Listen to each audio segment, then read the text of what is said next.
महाराष्ट्रात मोठ्या प्रमाणावर असलेल्या ओबीसी समाजाची राजकारण्यांनी नेहमीच दिशाभूल केल्याचे आणखी एक उदाहरण समोर आले। महाराष्ट्र सरकारच्या उदासीनतेमुळे तब्बल 106 जातींचा ओबीसी यादीत समावेश होऊ शकलेला नाही। बहुरुपिया, भट, पटवा, मीरू शिंपी, सिंगाडे बंजारा, चंडाल, घंची, हिमाली, गवळी, लाड, तेलंगी, अलकार, सुन्ना, मुंडा, संथाल, कोंडू, मझवार, दसर, चिमूर, मोरवे, बगळू, भारतीय इराणी, कुशवाह, शाक्य, मौर्य, सैनी या जातींचा यात समावेश आहे। 106 जातींना ओबीसी मध्ये का समाविष्ट केले नाही?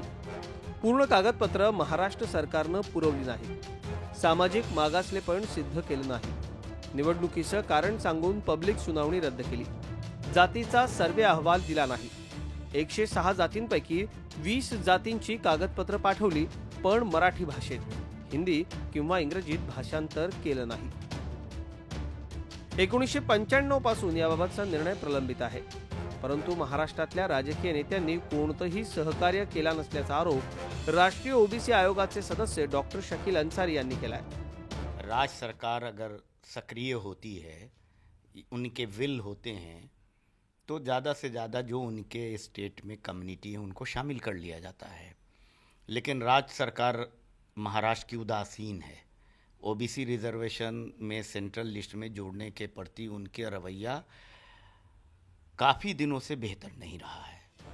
महाराष्ट्रातलं ओबीसी कमिशनचं अध्यक्षपद सध्या रिक्त आहे, पण ओबीसी समाजातल्या लोकांना केंद्राचे फायदे मिळवून देण्याकरता भाजपचे खासदार नाना पटोले पुढे सरसावलेत। ज्या जातींचे सर्वे करायचे त्यांचे तात्काळ सर्वे करावे, तसंच स्वतंत्र ओबीसी मंत्रालय स्थापन करावं, अशा मागण्या पंतप्रधानांकडे केल्या जाणार आहेत। ओबीसीचं वेगळं मंत्रालय करावं ही मागणी स्वर्गीय गोपीनाथ मुंडे असतील किंवा आम्ही असू, हे सातत्यानं आम्ही जे मागत आलेलो आहोत, ही प्रक्रिया राज्य सरकारने तातडीने पूर्ण केली तर मी विश्वास देतो राज्याच्या जेवढे लोकांना हे न्याय पाहिजे असेल या विषयावर, तर या सगळ्या विषयाला न्याय ते मंत्रालयाच्या माध्यमातून देऊ शकू। ज्याप्रमाणे मराठा समाजाचा उद्रेक सध्या महाराष्ट्रात दिसतोय, त्याप्रमाणे आता ओबीसी समाजही अधिकाराची लढाई लढण्यासाठी सज्ज होतो। महाराष्ट्र सरकारनं यात वेळीच लक्ष घालून तोडगा काढावा, अन्यथा मराठ्यांबरोबर ओबीसींचीही नाराजी सरकारला सहन करावी लागेल। रामराजे शिंदे, झी मीडिया, नवी दिल्ली। झी 24 तास रहा एक पाऊल पुढे।